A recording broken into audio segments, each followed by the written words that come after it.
जय गुरु जी संगत जी। गुरु जी today blessings channel पर आपका स्वागत है। अगर आप चैनल पर नए हैं तो चैनल को शेयर करें और सब्सक्राइब करें और साथ में लगे हुए बेल आइकॉन के बटन को प्रेस करके ऑल पर क्लिक कर दें ताकि डेली अपलोड होने वाली गुरु जी की ब्लेसिंग्स आप तक पहुंच सकें। संगत जी, अगर आप इंडिया या इंडिया से बाहर दुनिया के किसी भी कोने में रहते हैं और गुरु जी के इस प्यारे चैनल पर अपना सत्संग अपलोड करवाना चाहते हैं और पूरी दुनिया की संगत के साथ अपना सत्संग शेयर करना चाहते हैं तो डिस्क्रिप्शन बॉक्स में लिखे गए हमारे व्हाट्सएप नंबर और हमारे मोबाइल नंबर पर हमें कांटेक्ट कर सकते हैं या वॉइस मैसेज के रूप में अपना सत्संग हमें रिकॉर्ड करके हमारे व्हाट्सएप नंबर पर हमें भेज सकते हैं ताकि हम आपका सत्संग गुरु जी के इस प्यारे से चैनल पर अपलोड कर सकें। जय गुरु जी। संगत जी, आज का जो सत्संग है, आज का सत्संग एक ईश्वर के साथ उसके भक्त का संबंध। आप ये कह सकते हो कि मतलब कि ना गुरु जी के प्रति दीवानगी तो सबके अंदर ही है कि जो गुरु जी के पास आ गया वो तो गुरु जी का होके रह गया, ये हमेशा सही है। एक बार आपकी नज़र से नज़र मिली और मोहब्बत इश्क शुरू हो गया। और जब आपका एक आंटी जिनका शिव के साथ इतना स्ट्रॉन्ग कनेक्शन, उनका गुरु जी के साथ कनेक्शन होने में तो टाइम लगना ही नहीं क्योंकि महाशिव हो गए, और उनका आंटी का गुरुजी के साथ रिलेशन और गुरुजी की उनके ऊपर ब्लेसिंग्स और कृपा और उनके पूरे परिवार पर कैसे गुरुजी की कृपा बरसा रहे हैं। संगत जी, ये सत्संग आज का उसके ऊपर आधारित है, पूरा की पूरा सत्संग। आप इसको सत्संग भी कह सकते हो।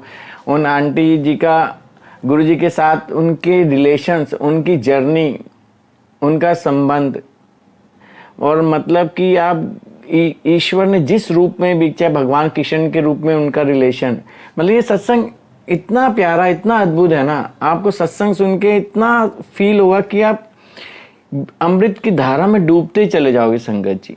और ये सत्संग हमारे साथ शेयर किया, मैं पहले भी कहता हूँ, गुरु जी की मीराबाई बोलता हूँ मैं इन आंटी जी को, मुंबई से मोनिका मोहंती आंटी ने, नवी मुंबई से मोनिका मोहंती आंटी जी ने ये हमारे साथ अपनी फीलिंग्स पूरी शेयर की हैं। सत्संग भी है, ये उनकी गुरुजी के लिए फीलिंग्स भी हैं और शुक्राना भी है। चलिए सत्संग स्टार्ट करते हैं। जय गुरु जी। जय गुरु जी अंकल जी। ये सच्ची में हमारा और आपका कोई सही में कोई कनेक्शन होगा। मैं बोलूँगी जय गुरु जी, शुक्राना गुरु जी, मतलब आपसे भी मिलवाने के लिए। देखिए, मतलब ये मेरा एक सत्संग आपके चैनल के थ्रू नहीं डलवाने का मतलब था, ये कुछ और लीला थी मेरे प्रभु की, कुछ और महिमा थी कि है ना। तो मैंने सत्संग डलवाना था और मैंने किसी की अरदास लगवानी थी और उस अरदास को पूरा करवाने के लिए भी आपको ही बीच में आना था। तो ये तो बिल्कुल मैं कहूँगी उस डिवाइन जो परमात्मा है, सृष्टि को चला रहा है, ये उसकी लीला जो है ना बहुत ही अपरंपार है। उसकी जो ये लीला में ना हम सब घूम रहे हैं और कुछ नहीं है। कैसे आपसे मेरी बात, मैं नारंग अंकल या विजय अंकल के बारे में पूछ रही हूँ, आप मुझे सुनील अंकल का नंबर दे रहे हैं और आपको पता है वो लुधियाना से हैं और आपको पता है मैं भी लुधियाना से हूँ और उनकी दुकान जो है हमारे घर से मुश्किल से 5 या 10 मिनट वॉकिंग है। कल मेरी बात हुई, मैंने सोचा मैं नारंग अंकल को कॉल करती, बट मैंने उनका सत्संग देखा जो अभी जून का ही दुबई का कोई सत्संग पड़ा हुआ, तो आई थॉट कि वो बाहर अभी ना हो तो मेरे को डिस्टर्ब करूँगी तो मैं ये मेरा मतलब गुस्ताखी होगी कि मैं उनको डिस्टर्ब करूँ। तो मैंने सुनील अंकल को फ़ोन किया, तो मैंने उनको बताया और फिर और जानिए, वो सुनील अंकल जो हैं उन्होंने हमारे नेबर्स जो हैं, बिल्कुल मतलब वॉल नेबर्स हैं, उनको गुरुजी से कनेक्ट करवाया था। मैंने अपनी भाभी को फ़ोन किया, सुप्रिया भाभी का, आप सत्संग इतना बड़ा रख रहे हो गुरुजी के बर्थडे वाले दिन, आप सुनील अंकल को बुला लो ना। तो ना हंसने लग गए। वो कहते पता है तुझे पता है मोना, हमें गुरुजी से किसने जोड़ा? मैंने कहा किसने? कहते ये सुनील अंकल ही तो हैं जिन्होंने हमें गुरुजी से जोड़ा है। अब सोचो, बताओ कितना छोटा वर्ड, कितनी छोटी दुनिया है जो समझते हैं हम बहुत बड़ी है। और हम तो जी ये देखे हैं वो हमने कुछ नहीं देखा, दिखाने वाला तो वो है जो नज़ारे दिखा रहा है। तो कैसे मतलब देखो, आपके थ्रू नंबर भेजना और वो मेरे मम्मी का उस सत्संग में जाना आना और गुरुजी के चोले की सेवा मेरी मम्मा को मिलना। गुरुजी का इवन जो अभी 7 जुलाई का भी चोला है वो भी सेवा मेरी मम्मा को मिली हुई है। मेरी मम्मा बहुत पढ़े लिखे नहीं है, कुछ नहीं उनको मतलब ज़्यादा है, बट सेवा देखो कहाँ से करवा रहे हैं गुरुजी। मतलब मैं यहाँ से मानना शुरू हुई हूँ, उससे पहले ही गुरुजी मेरी मम्मा के साथ कनेक्ट हो गए और it is all by Sunil uncle. तो सुनील अंकल ने हमारे नेबर्स को कनेक्ट किया, क्योंकि वो उनको नहीं, मेरे को लगता शायद कनेक्ट करना था, पर गुरुजी को मेरी मम्मा से सेवा लेनी थी। मैं तो आज यही बिलीव कर रही हूँ कि एक्चुअली में गुरुजी की इतनी ब्लेसिंग्स मेरे घर पे, मेरे खुद माँ बाप पे आ रही हैं। हम 2 बहनें हैं, भाई नहीं है, तो मैं ठाकुर जी को अपना भाई मानती हूँ, लड्डू गोपाल को। मैं तो कुछ भी प्रॉब्लम होती है, अगर वो बीमार हो गए तो मैं नहीं यहाँ से फ़ोन कर करके पूछती क्या हुआ, क्या लेना है, क्या नहीं लेना। मैं हमेशा बोलती, तुसी उत्थे काहनों बैठे हो ना, ਮੰਮੀ ਭੋਗ ਲਾਉਂਦੀ ਹੈ ਤੁਹਾਨੂੰ, ਹੈ ਨਾ, ਅਸੀਂ ਉਹ ਤੁਹਾਨੂੰ ਮੁੰਡਾ ਮੰਨਦੀ ਹੈ, ਅਸੀਂ ਤੁਹਾਨੂੰ ਭਰਾ ਮੰਨਦੇ हैं। ਤੁਹਾਡਾ ਕੰਮ ਕੀ ਹੈਗਾ, करो ਉਹਨਾਂ ਦੀ देखभाल करो। एंड बिलीव आज तक हम कभी भी अपना ससुराल छोड़ के अपने मम्मी पापा की सेवा के लिए नहीं गए हैं, क्योंकि वो खुद करने कराने वाले बैठे हुए हैं वहाँ पे। और गुरुजी जो मतलब हरदम बोले हैं कि मैं ही सब रूप में इस सृष्टि में आया हूँ और गया हूँ, तो बिल्कुल मैं कहूँगी कि ये अद्भुत अद्भुत नज़ारे हैं। इस मतलब ये आज मैं अपनी सिस्टर, जो मैंने जिनका बताया कि जिनके हस्बैंड को कैंसर है और काफ़ी तबीयत ख़राब है, तो मतलब उससे भी मैं बात करती हूँ ना, ऐसी ऐसी रेस मुझे फील होती है ना मेरी बॉडी में, मैं आपको क्या बताऊँ कि मेरे ऐसा लगता है कि मेरे से ये कोई चीज़ें ना बुलवा रहा है उसको, उसको मतलब बोल रहा है कि मतलब ये कर ले, वो कर ले, मतलब आई डोंट नो ये क्या हो रहा है। आज गुरुजी से मैंने, है ना, सुबह में जीजा जी के लिए प्रार्थना करते हुए बोला, मैंने कहा गुरुजी वही शब्द मेरे आँख के सामने आए जो मैंने अपने जीजा जी को भेजना हो, जो उनको समझ आ जाए कि ये बस अब यही एक रास्ता है और यही मेरा मतलब, उसी में उनको समझ। और आप मानेंगे क्या शब्द आता है कि मैं एक गरीब अनजान हूँ, और शब्द भी कैसा आता है जो पंजाबी में लिखा है और नीचे इंग्लिश में लिखा है, क्योंकि मेरे जीजा जी दिल्ली बॉर्न है, पंजाबी पढ़नी नहीं आती है उनको, पंजाबी समझ आती है बट उतनी गूढ़ी लिपि पंजाबी नहीं समझ आएगी जो हमारी पंजाब की है। तो उसको इंग्लिश में पूरा डिफाइन के मैं आपको वो भेजूंगी शब्द, आप भी हैरान हो जाएंगे कैसे गुरुजी जो उन्होंने करना है ना वो वही करते हैं, हम कुछ नहीं कर सकते हैं।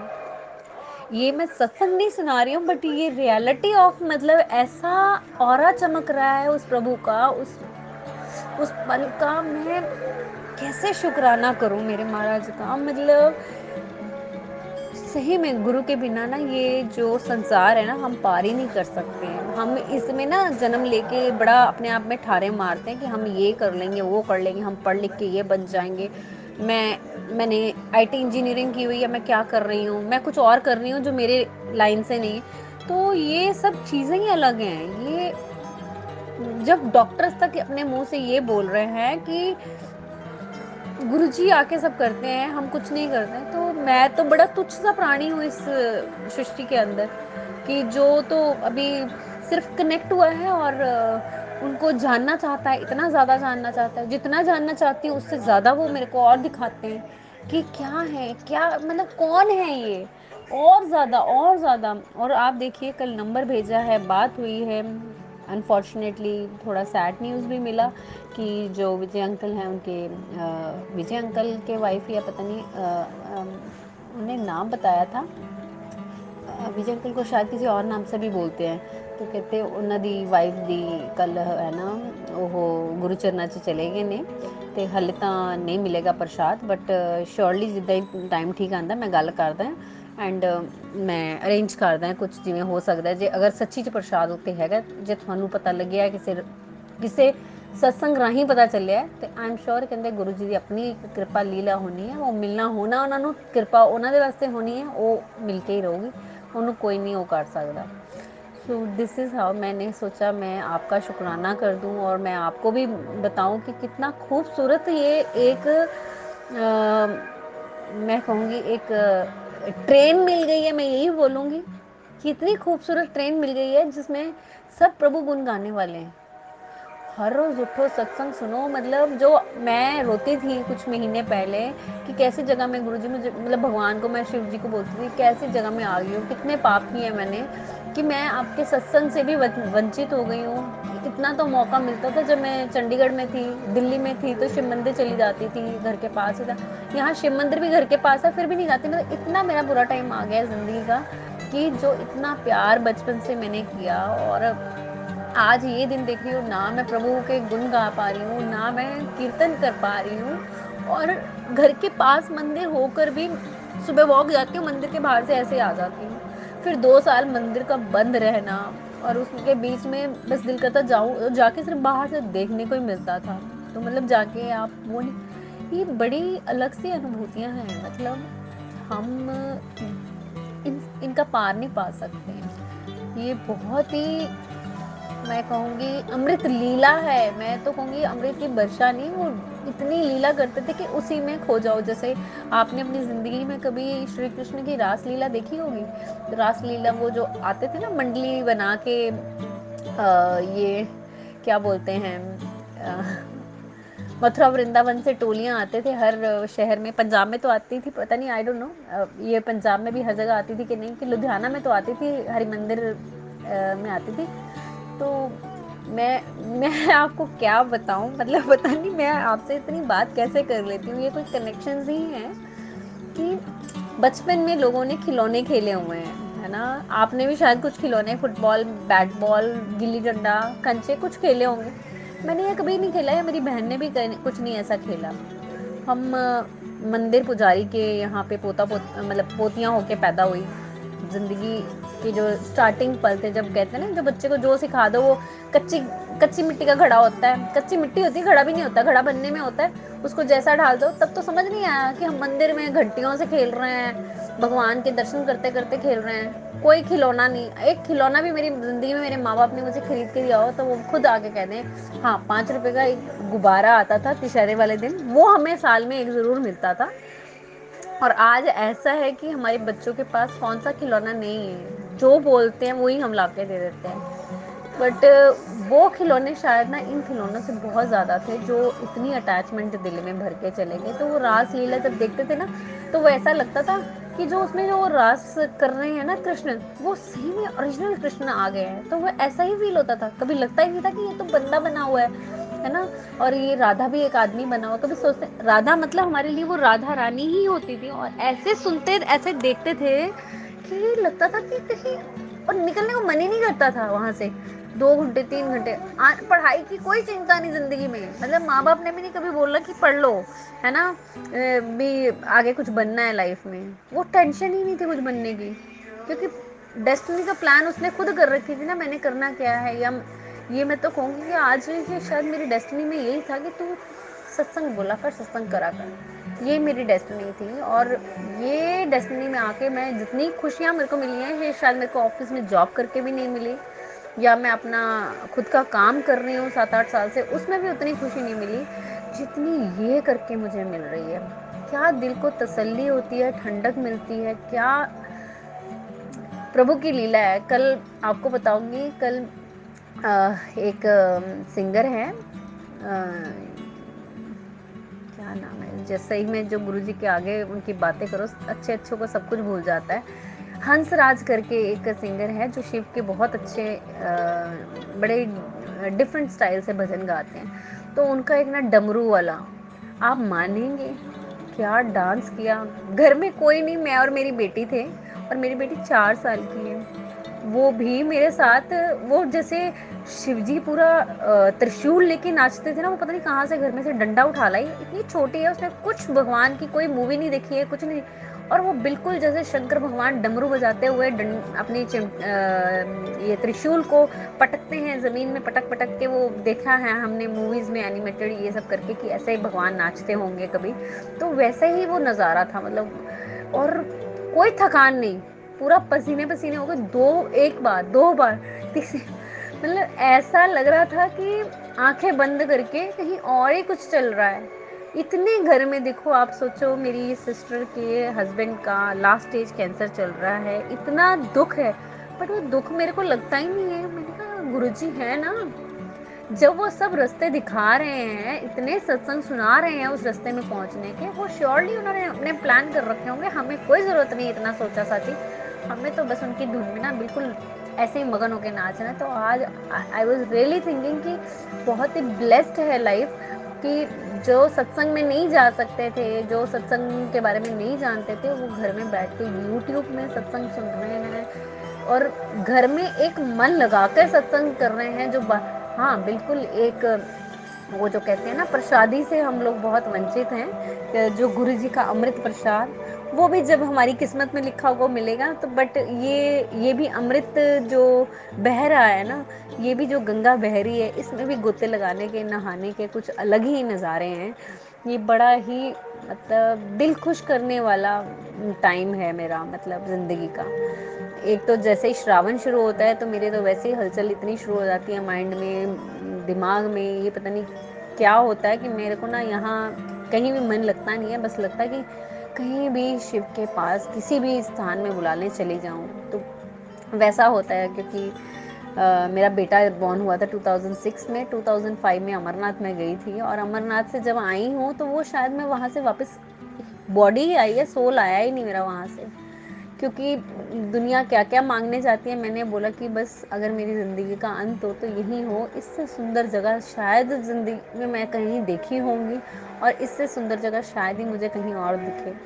तो जो पानी की धाराएं पर्वतों से बहती हुई गिर रही थी, वो ऐसा लगा है चारों तरफ खाली दूध ही दूध शंकर का बह रहा है, जो हम उन पे चढ़ाते हैं। लोग दुनिया में यहाँ पे नीचे जो मिल्क हम लोग चढ़ाते हैं, इतनी बड़ी बड़ी बातें लोग करते हैं कि भगवान पे दूध चढ़ाया हुआ वेस्ट हो जाएगा, बच्चों को दे दो, गरीब। अरे भाई, हमारी अपनी आस्था है, हम अपने भगवान को किसी से भी नहलाएं। बच्चों को पिलाना होगा वो भी पिला देंगे, अगर हमारे भगवान की मर्जी होगी।